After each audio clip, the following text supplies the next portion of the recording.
Okay. Okay. Mahender Reddy గారు మీరేమంటారు? అంటే దక్షిణాది రాష్ట్రాల్లో నిజంగా ఉనికిపోతుందనే ఇలా విభజన అంశానికి సంబంధించి పక్కన పెడుతున్నారా?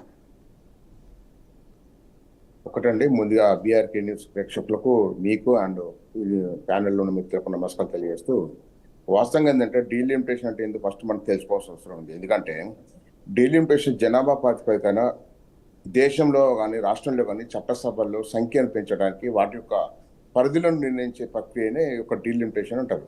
అయితే వాస్తవంగా ఏంటంటే డీలిమిటేషన్ యొక్క రాజ్యాంగ డీలిమిటేషన్ కమిషన్ అవుతుందో ఆర్టికల్ 81, 82 ద్వారా సంక్రమించింది. దీని రాజ్యాంగం ఏదైతే ఉందో వెసులుబాటు కల్పించింది. అయితే దానిలో సాధారణంగా ఏదైతే 10 ఏళ్ళకు ఒకసారి జనాభా గణన చేసినప్పుడు డీలిమిటేషన్ ఏదైతే తెరపైకి వస్తూ ఉంటుంది. ఎందుకంటే జనాభా పెరిగిన సందర్భంగా అవి గతంలో కూడా 1951లో కానీ అదేవిధంగా 61, 52, 53, 63, అదే 1973లో కూడా. అయితే అప్పుడు డీలిమిటేషన్ జరిగింది అప్పుడు. అయితే అప్పుడు 1973లో మనకు 543 ఏదైతే ఎంపీ పార్లమెంట్ సీట్లు రావడం జరిగింది. అది తప్పని చెప్పేవారు కూడా మనకు. ఎందుకంటే అప్పుడు ఇందిరాగాంధీ గారు ఎమర్జెన్సీ సందర్భంగా అప్పుడు దాదాపు ఏదైతే జనాభా నియంత్రణ చేయాలనే ఉద్దేశం కొట్టి 25 సంవత్సరాలు ఫ్రీజ్ చేయడం జరిగింది. అంటే ఏదైతే ఉందో నియంత్రణ చేయడం జరిగింది. 25 సంవత్సరాల్లో కూడా డీలిమిటేషన్ చేయొద్దని చెప్పేసి ఒక నిలిపివేయడం జరిగింది ఇందిరాగాంధీ ప్రభుత్వం ఉన్నప్పుడు, ఇది కాంగ్రెస్ ప్రభుత్వం. అయితే దాని సందర్భంగా మళ్ళీ 2001లో కూడా వాజ్పేయి గారి ప్రభుత్వం ఉన్నప్పుడు కూడా 2001లో అప్పుడు కూడా 25 years పెట్టడం జరిగింది. ఇప్పుడు మనకు డీలిమిటేషన్ ఇప్పుడు 2026లో అంటే వచ్చే సంవత్సరం కూడా జనాభా గణన చేసి తర్వాత డీలిమిటేషన్ చేయాల్సిన అవసరం ఉంది.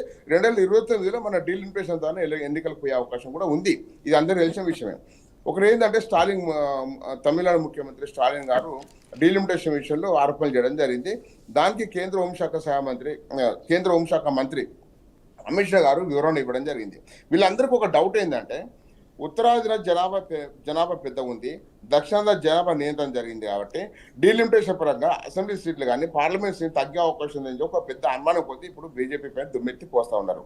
అలాంటిది ఏం లేదండి. మీరు గమనించండి, ఇవాళ ఉత్తరప్రదేశ్లో సుమారు 20 నుంచి 30 లక్షల జనాభా ఉన్నదానికి ఒక ఓటర్స్ ఉన్నదానికి ఒక పార్లమెంట్ సీట్ ఉందండి. ఇవాళ అదే దక్షిణాదిలో మీరు గమనించండి, 18 లక్షలకు ఒక పార్లమెంట్ సీట్ ఉంది. ఒక మల్కాజిగిరి పార్లమెంట్ తప్ప ఒక మల్కాజిగిరి పార్లమెంట్ మాత్రమే 31 లక్షల దాదాపు 30 లక్షల పైన సుమారు 32 లక్షల ఒక పార్లమెంట్ సీట్ ఉంది. దేశంలో పెద్ద పార్లమెంట్ సీటు మల్కాజిగిరి పార్లమెంటు. అయితే మిగతా ఏదైతే పార్లమెంట్ సీట్లు అవుతుందో 18 లక్షలకు మాత్రమే పార్లమెంట్ సీటు మన తెలంగాణ కానీ లేకపోతే అందుకని దక్షిణ రాష్ట్రాల్లో ఉన్నది. అంటే ఇక్కడ భయం ఏంటంటే పార్లమెంట్ సీట్లు తగ్గుతాయి దక్షిణాదిగా, పార్లమెంట్ సీట్లు ఉత్తరాదిలో పెరుగుతాయని చెప్పేసి ఒక పెద్ద అపోగా మాత్రమే ఈ ప్రతిపక్షాలు భారతీయ జనతా పార్టీ దుమ్మెత్తి పోస్తున్నాయి. అవన్నీ కూడా మనసుకు తీసేయాలని చెప్పేసి నేను ప్రతిపక్ష పార్టీలకు తెలియజేస్తున్నా ఈ సందర్భంగా. ఎందుకంటే మీరు గమనించండి, గతంలో 2001లో మనకు పరిధులు అంటే డీలిమిటేషన్ ప్రకారంగా మనకు అసెంబ్లీ పరిధులు మార్చుకున్నాం 2001లో. కానీ ఇప్పుడు ఏంటంటే అసెంబ్లీ పరిధి పెరిగే అవకాశం ఉంది, అసెంబ్లీ సీట్లు పెరిగే అవకాశం ఉంది. అదేవిధంగా పార్లమెంట్ సీట్లు కూడా ఏదైతే ఉత్తరాదిన ఏదైతే ఉందో దానికి అనుగుణంగానే ఇక్కడ తెలంగాణలో కూడా దక్షిణాదిలో కూడా పార్లమెంట్ సీట్లు పెరిగే అవకాశం ఉంది. మన ఆంధ్రప్రదేశ్ కానీ తెలంగాణ కానీ దాదాపు సుమారు 42 పార్లమెంట్ సీట్లు ఉండే. ఇప్పుడు ఆంధ్రప్రదేశ్ రాష్ట్రం తెలంగాణ రాష్ట్రం విభజించబడ్డది కాబట్టి మన పార్లమెంట్ సీట్లు తగ్గే అవకాశం ఉందని చెప్పేసి కూడా ఈ యొక్క ముఖ్యమంత్రి రేవంత్ రెడ్డి గారు కూడా మాట్లాడడం జరిగింది. నేనేమంటున్నా అంటే ఇవన్నీ ఏంటంటే ఒక అనుమానం కలిగేస్తున్నది తప్పించి వాళ్ళు ఇంకా భవిష్యత్తు తెలియజేస్తారు. ఎందుకంటే 2026లో జనగణన చేస్తారు, 2021లో జనగణన చేయాలి వాస్తవంగా. కానీ ఏంటంటే మన భారతదేశం ఎత్తుందో వైశాల్యం చిన్న ఉంది, జనాభా 140 కోట్ల పైన ఉంది కాబట్టి అప్పుడు మనకు ఈ కరోనా సందర్భంగా అప్పుడు జనగణన చేయలేదు. ఆ సందర్భంగా మిగతా దేశాలు చేసిందంటే మిగతా దేశాల్లో నీకు జనాభా తక్కువ ఉంటాయి కాబట్టి చేయడం జరిగింది. ఇక్కడ ఏంటంటే మన జనాభా 140 కోట్ల పైన ఉంది కాబట్టి చేస్తే ఇబ్బంది కలిగే అవకాశం ఉంది, కరోనా విస్తరించే అవకాశం ఉందని చెప్పేసి 2020లో జనాభా గణన చేయలేదు.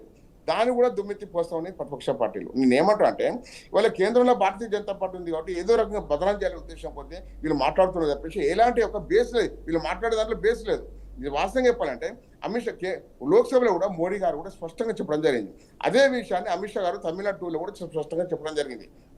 చెప్పినాక కూడా వారు దీన్ని అనేక రకాలుగా మాట్లాడుతూ ఉన్నారు. ఇప్పుడు నిన్న కేటీఆర్ కూడా మాట్లాడడం జరిగింది. నేనేమంటా అంటే ఏదైతే జనాభా ప్రాతిపదిక కన్నా ఏదైతే పార్లమెంట్ సీట్లు పెంచాలని చెప్పేసి ఒక గతంలో చేస్తా ఉన్నారు కాబట్టి, అదే కాకుండా దక్షిణ రాష్ట్రాల్లో కుటుంబ నియంత్రణ సక్సెస్ఫుల్ కావడంతో దక్షిణ రాష్ట్రాల్లో నిజంగానే వారు కోటేశ్వరరావు గారు చెప్పినట్టు వాస్తవంగా సంఖ్య తగ్గింది కాబట్టి మనకు అన్యాయం జరిగే అవకాశం ఉందని చెప్పేసి మాత్రమే మాట్లాడుతూ ఉన్నారు. కానీ వాస్తవంగా అన్యాయం జరగలేదు, ఇంకా అన్యాయం జరిగే అవకాశం ఉందని చెప్పేసి మాట్లాడుతూ ఉన్నారు. అంటే వీళ్ళు ఊహించుకొని మాట్లాడుతూ ఉన్నారు. ఆ విషయం మీరు గమనించాలి ఇక్కడ. ఎందుకంటే ఎక్కడ కూడా అన్యాయం జరిగేది దేశంలో మోడీ గారి ప్రభుత్వం అన్ని సమానంగా చూస్తున్నారు, అన్ని రాష్ట్రాలు సమానంగా చూస్తున్నారు. ప్రజలకు అన్యాయం జరగద్దని చెప్పేసి అన్ని రకాలుగా వాళ్ళు మొత్తం పరిపాలన చేస్తున్నారు, సుపరిపాలన అందిస్తున్నారు. రాబోయే 2026 నుంచి 2029 వరకు ఏదైతే డీలిమిటేషన్ ప్రక్రియ జరిగి 2029 జరిగే ఎలక్షన్స్ ఏదైతుందో డీలిమిటేషన్ ప్రక్రియలో ఏదాంటి అవంతరాలు లేకుండా నేను ఒక విషయం చెప్తాను. డీలిమిటేషన్ కమిషన్ ఒక విషయం చెప్తాను. సుప్రీంకోర్టు మాజీ న్యాయమూర్తి అదేవిధంగా ఎన్నికల కమిషన్తో ఒక నివేదిక సమర్పిస్తుంది. ఆ నివేదికలో కూడా ఏమైనా తప్పులు ఒప్పులు ఉంటే ప్రజల నుంచి అభిప్రాయాలు సేకరిస్తుంది. అభిప్రాయాలు సేకరించాక తర్వాత తుది నివేదిక సమర్పిస్తుంది. ఆ తుది నివేదికను సుప్రీంకోర్టు కానీ లేకపోతే పార్లమెంట్ కానీ దానికి అధ్యక్ష పరిస్థితి లేదు. అంత పవర్ ఉంది డీలిమిటేషన్ కమిషన్కు. ఆ విషయం కూడా తెలుసుకోవాలి, వీళ్ళు ప్రతిపక్ష పార్టీలు తెలుసుకోవాలి. మీకేమైనా అభ్యంతరాలు ఉంటే డీలిమిటేషన్ కమిషన్కు పెట్టుకోవచ్చు, మీరు పెట్టుకొని అభ్యంతరం తెలిపచ్చు. అవకాశం మీకు భవిష్యత్తులో ఉంది, ఇంకా అది కూడా ఆలోచించాల్సిన అవసరం ఉంది. అందుకని నేను ఏమంటున్నా అంటే ఇవేదైతే ఆరోపణలు మాత్రమే, ఇవన్నీ ఆధారాలు కాదని చెప్పేసి వాళ్ళు ఆధారాలతో ముందుకు రావాలి. ఎందుకంటే వాళ్ళకి ఏదో అనుమానాలు ఉన్నాయో మీరు వ్రాతపూర్వకంగా కేంద్రానికి ఇవ్వాల్సిన అవసరం ఉంది. ఇస్తే వాళ్ళు దాన్ని పరిశీలిస్తారు. ఇంకా ప్రక్రియ స్టార్ట్ కాలేదు. 2026లో ప్రక్రియ స్టార్ట్ అవుతాయి కాబట్టి మీ ఇలాంటి అనుమానాలను వాటిని స్టాప్ చేసుకోమని చెప్పేసి నేను భారతీయ జనతా పక్షాన్ని మీకు కోరుతా ఉన్నాను.